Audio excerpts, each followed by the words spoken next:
Now have a look at how the tourism industry is benefiting various destinations this year, especially during the Easter weekend. Dr. Sonwabile Henama is tourism lecturer from the Tshwane University of Technology. Good afternoon to you and welcome.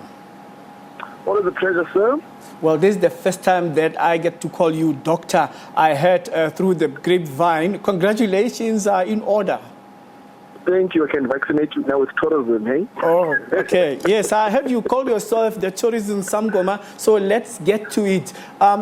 This could be better than last year when it comes to people flocking to various destinations, even though we are on level 1.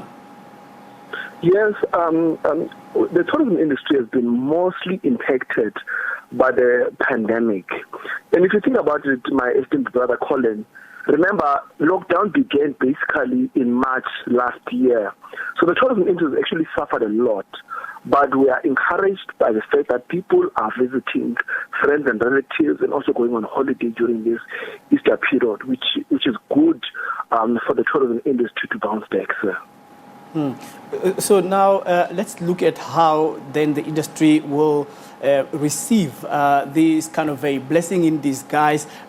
Could be bittersweet in as far as the income is concerned, because the money that's going to come in is not going to really be profits. They're going to just go straight to recovery activities. Recovery will only happen fully when I esteemed brother Colin in the year 2022.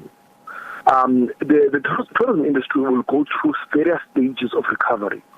The discovery of the South African variant of the COVID-19 forced many countries to close their borders for South Africans to visit their country. And now people don't want to come to our country because of those challenges. So now even domestic tourism, a lot of people lost jobs during this period of COVID, which also means that the number of domestic tourists also decreased. But the fortunate thing, when my esteemed brother Colin, is that we remain a bucket list destination as South Africa. People want to visit this beautiful country of ours. So we must continue sending out the right messaging, saying that South Africa is open for business. So we are wishing to welcome you guys. And the fact that the vaccination program has actually caught in a lot of speed in the past 2 weeks, that we will also be producing our own Johnson & Johnson vaccine in Gqeberha and also in Durban through Aspen. So I think those are good stories as we speak to the international community to say that we are once again open for business.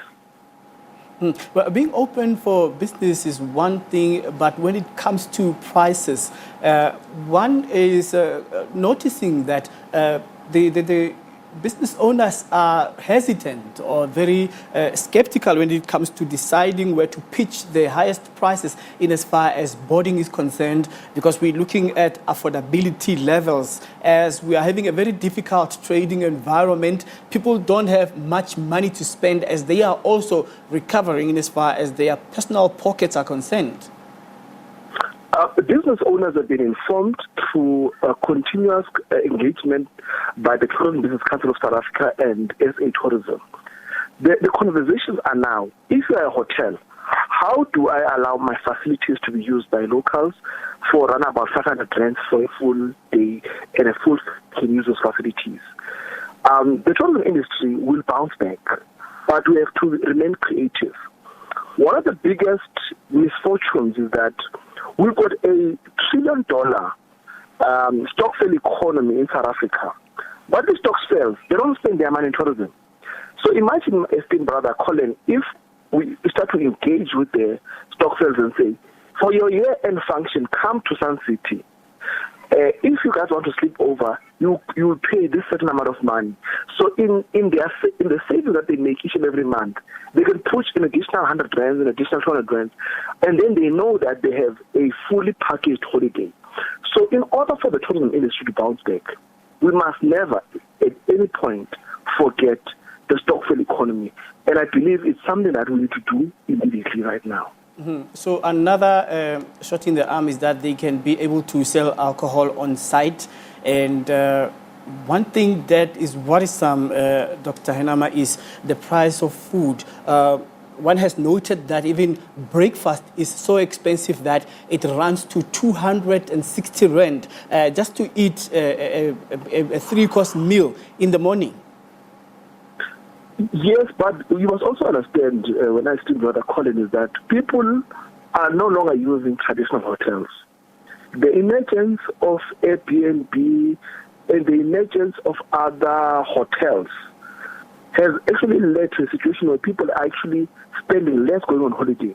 Because imagine, brother Colin, a hotel in Cape Town is very expensive, but if you use Airbnb, you can actually enjoy yourself and even have a greater experience at a lower price than using a hotel.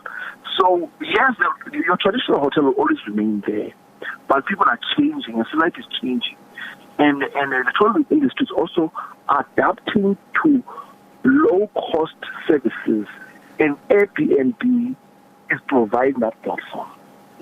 Yeah, especially when it comes to the issue of affordability, Dr. Henama.